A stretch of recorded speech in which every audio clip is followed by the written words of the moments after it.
الله الرحمن الرحيم. اللهم صل وسلم وبارك على سيدنا محمد. عاملين ايه يا حبايبي؟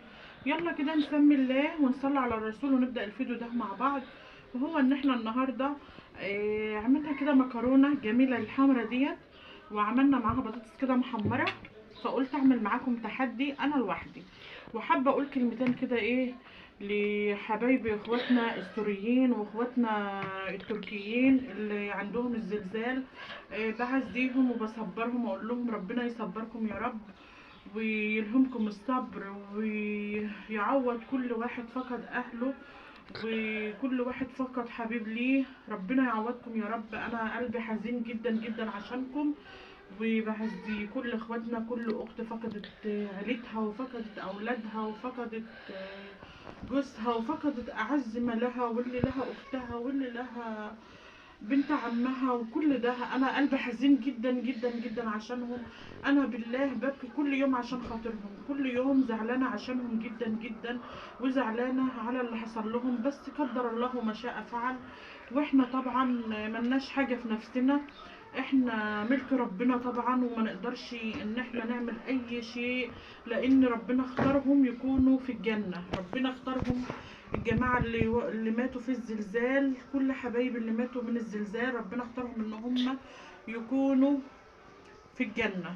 ما تزعلوش وربنا يصبركم. انا عارفة ان الفرقة صعبة، وربنا يعوضهم خير في شبابهم، ويعوض الاطفال اللي توفوا. صلى عليك الله. ربنا يصبرهم يا رب، ويرفع عليهم الصبر، ويجعلهم في الجنة مع الأبرار بإذن الله. يلا بينا يا حبايبي كده هوريكم المكرونة الجميلة ديت، ونعمل عليها تحدي طبعا. انا قلت اوريكم المكرونة الجميلة دي، انا بحبها جدا وعايزاكم تعملوها، وانا سايبة الطريقة بتاعتها في الفيديو. هيبقى فيديو تحدي مع طريقة المكرونة.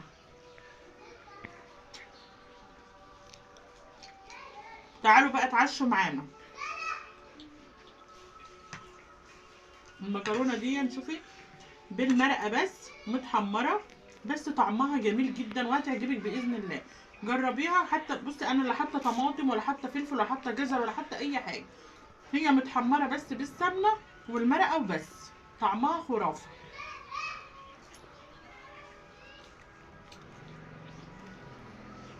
ومعاها بطاطس محمره.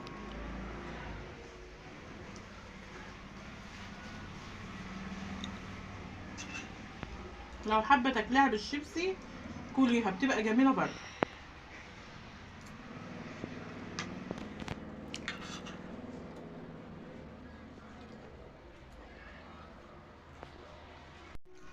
حبيت اوريكم المكرونه يا حبايبي واوريكم طعمها. يلا بينا نشوف الطريقه. لو اول مره تشوفي قناتي شرفني ان انت تكوني معايا وتحطي لي اللايك. اشوفكم فيديو جديد. ازيكم عاملين ايه؟ يلا بينا نشوف طريقه المكرونه الجميله ديت.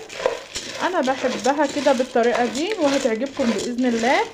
لو اول مره تشوفي قناتي شرفني ان انت تكوني معايا وتحطي لي اللايك وتعملي لي اشتراك وتقولي لي ايه رايك في المكرونه الجميله ديت، طعمها خرافه. يلا بينا يلا بينا، حط اللايك وقولي لي ايه رايك في المكرونه الجميله دي. اول حاجه حطيت معلقه سمنه حلوه كده كبيره، ونزلت عليها بالمكرونه بتاعتنا كده هنحمرها. خليها اللون الحلو كده زي ما بتحمر الشعريه وزي ما بتحمر لسان العصفور، وتقلبيها كتير كده وتخليها حلوه وجميله كده. وهننزل عليها لو عندك شوربه حطي لها شوربه، لو ما عندكش شوربه زي ما انا هعمل كده هتحطي عليها مرق الدجاج، وتسخني الميه كده اللي انت هتعقدي بيها المكرونه، وهتسلقيها بالميه السخنه، علشان الميه السخنه بتخليها طعمها جميل جدا ومفرفره كده وحلوه. هتفضلي تقلبيها كده بطريقه جميله كده وتقولي لي ايه رايك فيها. مكرونه جميله جدا وطريقه جميله جدا، وكل يوم محتارين على الاكل ومحتارين نعمل ايه.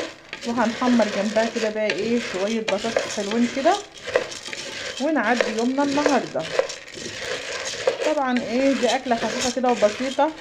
احنا فطرنا النهارده، عملنا طعميه وفول وبطاطس على البخار وكان هنا بواقي محشي من امبارح ومضطرين على الاكل ومش عارفين نعمل ايه، فقلت بقى اقوم اجيب مكرونه كده واعملها ايه على السريع. انتوا عارفين ان المكرونه ما بتغيبش في السوا، اكله سهله وبسيطه كده وما بتاخدش وقت. كل يوم حيره على الاكل ومش عارفين ناكل ايه. كل يوم اللي نقوم فيه من النوم نبات فيه، حيرة كل يوم على الاكل.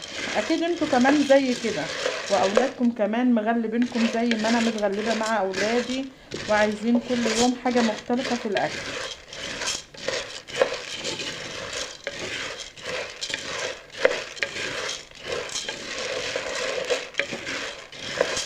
اهي تخلي ايدك فيها على طول كده واعمليها وجربيها كده هتعجبك باذن الله.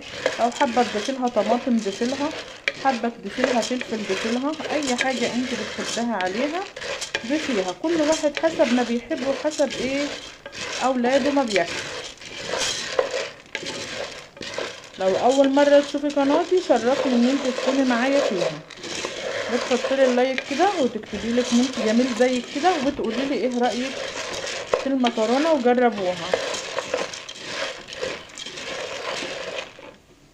ده اللون بقى يا حبايبي اهوت بتاع المكرونه.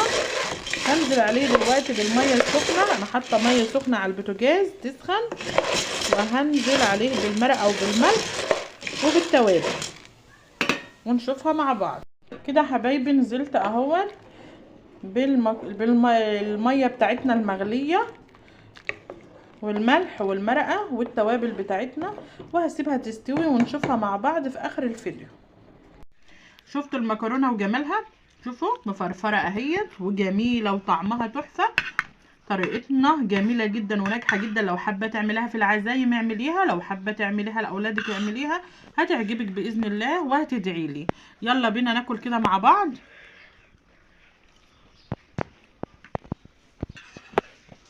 طريقه جميله جدا وهتعجبك باذن الله. يا ريت تشرفيني في قناتي وتحطي لي اللايك وتعملي اشتراك وتعملي كومنت جميل زي كده وتقولي لي ايه رايك في المكرونه. يلا بينا اعملوها وجربوها وقولوا لي ايه رايكم. اشوفكم في فيديو جديد. باي باي.